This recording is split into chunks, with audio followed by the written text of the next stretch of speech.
Hello, everybody. Welcome to episode 8 of Optimal Living Advice, the podcast where we take any questions you might have about the many struggles of life and get them answered for you here on the show. I am your host, narrator, certified life coach, Greg Audino. Today, we've got ourselves a question that's all about comparing ourselves.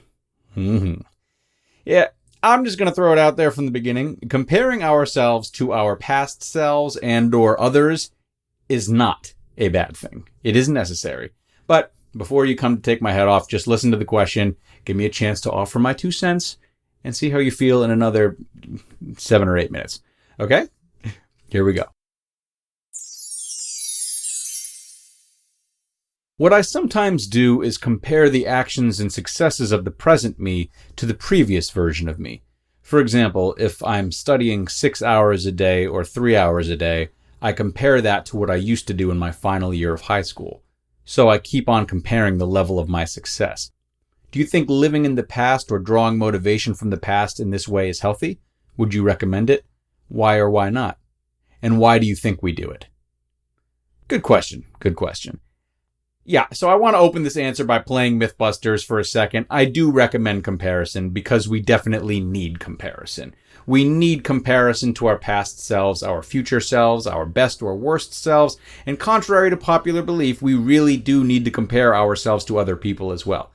Our identities depend on the opposite to exist, just like light can't exist without dark, deep can't exist without shallow, etc. It is by comparing our current selves to different versions of ourselves or others that we're able to gauge our progress, decide what we like and don't like, keep ourselves safe, and so on. So no, I don't think there's anything unhealthy about the comparison if it's done the right way. But if it is not done the right way, yeah, that's when things can go haywire. So, asker of this question, let's examine how comparison could go right or wrong in your specific case. We'll start with how it could go wrong so we can end the episode on a good note. If, when comparing your current self to your past self, you are ignoring the differences in your needs between past and present, ignoring the differences in your responsibilities and priorities between past and present, obsessing over working hardest instead of working smartest, being impatient with yourself or shaming yourself, and focusing more on the comparison than you are on the present tasks at hand, this is, you guessed it, unhealthy comparison. The theme here is failure to acknowledge changes within you and around you. You are living an entirely different life than you were in your final year of high school, whether that was 1 year ago or 50 years ago.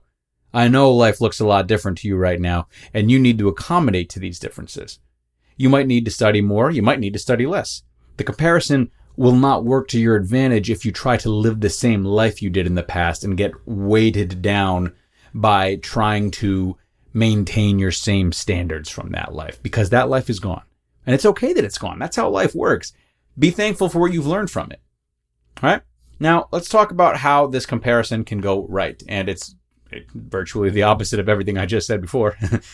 The comparison can go right if, when you are comparing your current self to your past self, you are being cognizant of how your needs have changed between past and present, being cognizant of how your responsibilities and priorities have changed between past and present, preoccupying yourself with working as smart as possible rather than as hard as possible, being patient with yourself and exploring why you might be comparing yourself so much, reflecting on and using lessons learned from the past in ways that can still be effective in your new current life, and not letting your comparison take up so much mental space that it's interfering with your ability to work or live to the best of your ability.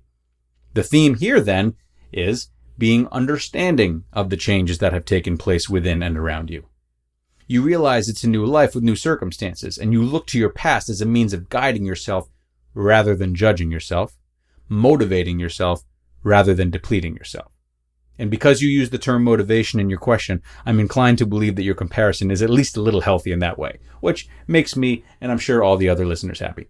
So, yes, the comparison to ourselves must be done with respect to the fact that each situation we find ourselves in is unique, and each situation others find themselves in is unique. So you really can't live and die by the sword and take comparison too seriously, because there will always be differences, most of which we have no idea about.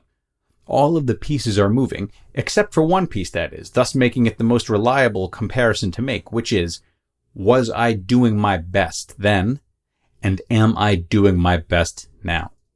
Sure, we are always doing our best in life with what we're given and what we've been tailored to believe. Just talked about that in the last episode. But in this scenario, you might ask yourself if you're doing what you need to fulfill whatever success means to you in relation to the work or study you're referencing. Like I said earlier, you might need to do more than before or less than before. So not only does this question enable you to better hold yourself accountable, but if you find yourself not putting your best foot forward the way you used to, it might also enable you to dig deeper and ask why the motivation might not be the same. Such questions allow great reflection about your values and how present they are in your work.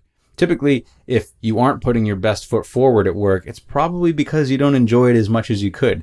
And should that be the case, what starts as comparison can lead to great realizations and potentially great life changes if those realizations are acted upon.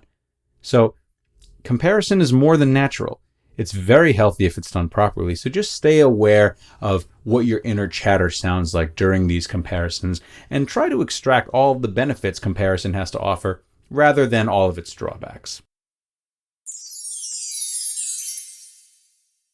And that last sentiment I mentioned goes for all of you. Yes, we need comparison, and it only has to be as scandalous as you make it out to be. I hope everyone was able to take something away from this episode and maybe feel a little bit better about the relationships you have with yourselves. It's all good. It's all there for a reason, and it can change if it needs to. We love questions like this. We love all questions, so feel free to send your own questions to advice@oldpodcast.com. Get them answered here on the show. Again, that is advice@oldpodcast.com. We'll devote an episode to your question and hopefully help you and all the other listeners. All right? Looking forward to hearing from you guys. Take care, everybody.